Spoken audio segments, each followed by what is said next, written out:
we will talk about turning left from main road to minor road. Now this is another subject very important to know how to turn left, simple way and easy. And always I explain at home with my children board just to make things easy for everybody. And the reason I do this because I want everybody to save time and money, because if you do everything in the car while you are with your driving instructor, for sure take a lot of time and a lot of money. Now I do for my students because I see many people these days they struggle to pass the test because the passing rate is really low, 45, 42, some places 35%, some places 52, 53 usually it's a max in UK. Now it is easy sometimes to learn and understand things while you're watching your phone and while you are at home. Then somebody tell you in the car and all these things passing by you. That's the reason I do that. And if you find simple and easy and you find useful, you can always share it, like it with your friends and comments. If I have time, I will answer the question, depend how old the video is. Now turning left, on the left, turning left from major road to minor road or to the side street, the first things we have to think about the distance before we turn in left, and the turning left depend on the road as well, uphill, downhill. This thing is very important.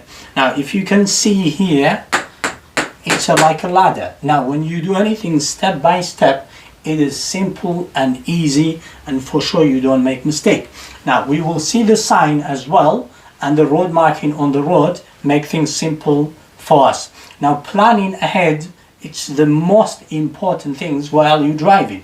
Now if you don't plan ahead and you don't think ahead, then for sure last minute you wake up, you may end up in the wrong place or too late for your mirror signal.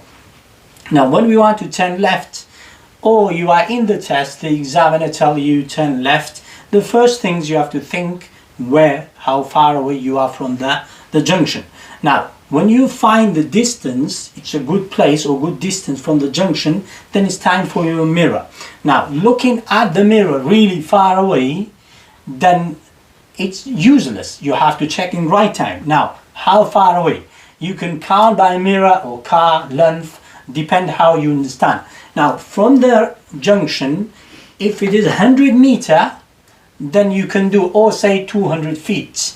Now, or if you don't understand meter or you don't know how to count feet, then you can do car length. 8 car length, it's a perfect time to check your mirror.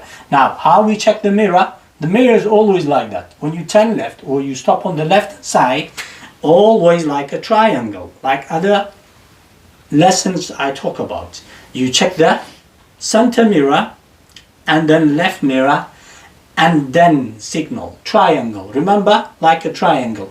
Why we check the interior mirror first?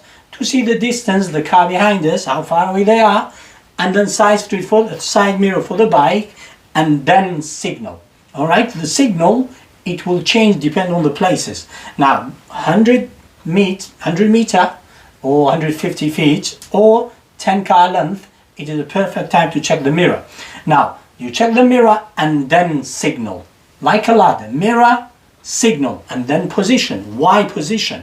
Now very important to find your position, not touching the curb or don't making other people confused basically.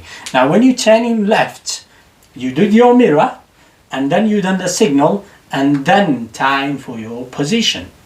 Okay, depend on the road. If the road is really big, basically 2-3 side line, then make sure you stay on the left line. Now when you stay on the left line between you and the pavement, make sure it's 3 feet or a meter or door length. If it is more far away from that, then for sure you go to other side and other people, they will get confused. Now closer than that, then you will get trouble when you turn in left.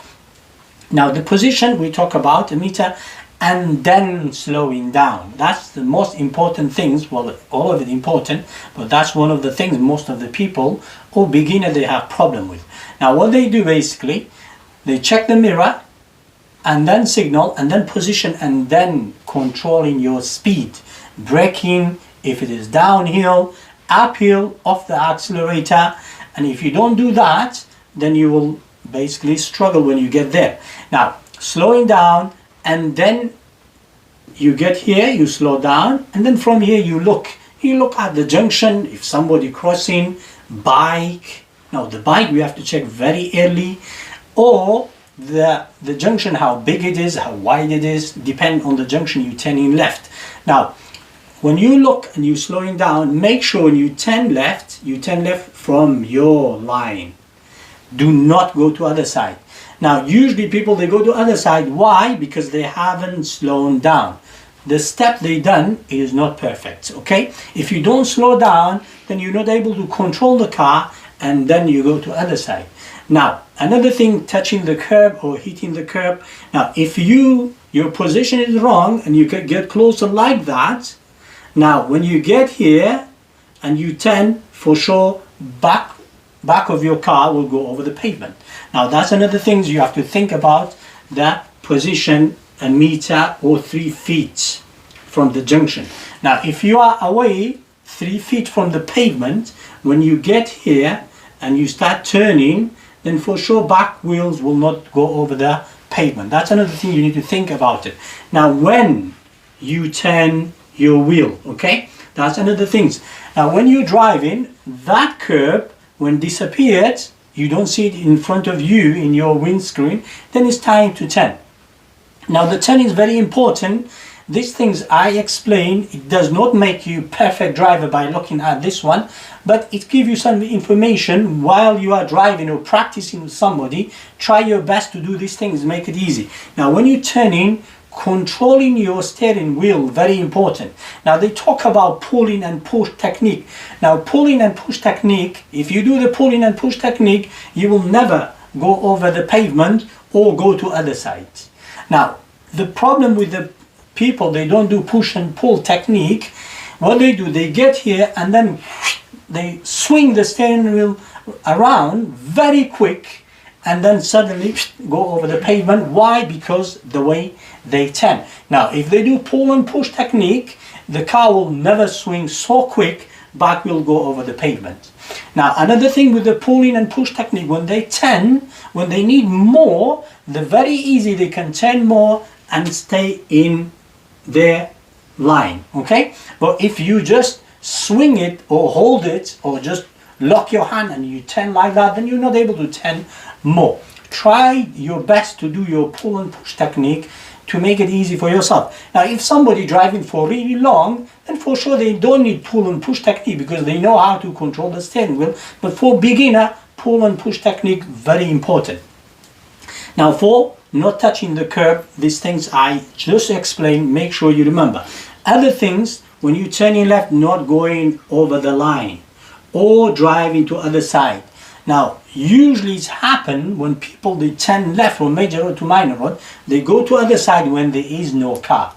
Now when there is no car, they find nothing there, they go to other side and they come back, they get failed for steering control. Now the people, they keep going to other side when there is nothing there, and when there is something there, it becomes their habit. That's the reason the examiner, they will not let you go. Even one time you go other side, they will fail you. Why? Because there is, if you go on the road, you will see many drivers, they turn in and they come really close to you. Basically they scare you to death and they find they haven't done anything wrong. Now even when they hit people and when they get accident and when they talk, you know, they say whose fault, the driver who just come to other side, he think he hasn't done anything wrong. Why? Because it becomes his habit. Always he go to other side when there's nothing there. Now make sure mirror signal, position, slow down, and then look and then turn nice and easy without going other side. Now the common mistake with the turning left and going to other side, it's the time when there is no car coming. Okay, now when there is no car coming from this side, make sure and you slow down and you remember, don't go to other side. Then after you turn in, you check your center mirror and left mirror just to see if anything behind you. this is the 10 in left, and I try my best to remember anything. I hope I make the lesson easier and simpler for everybody. And like I said, if it is useful, let me know. Anything wrong the way we do the things, there's nothing else I can do, because at home with my children bored. And I will see you next time.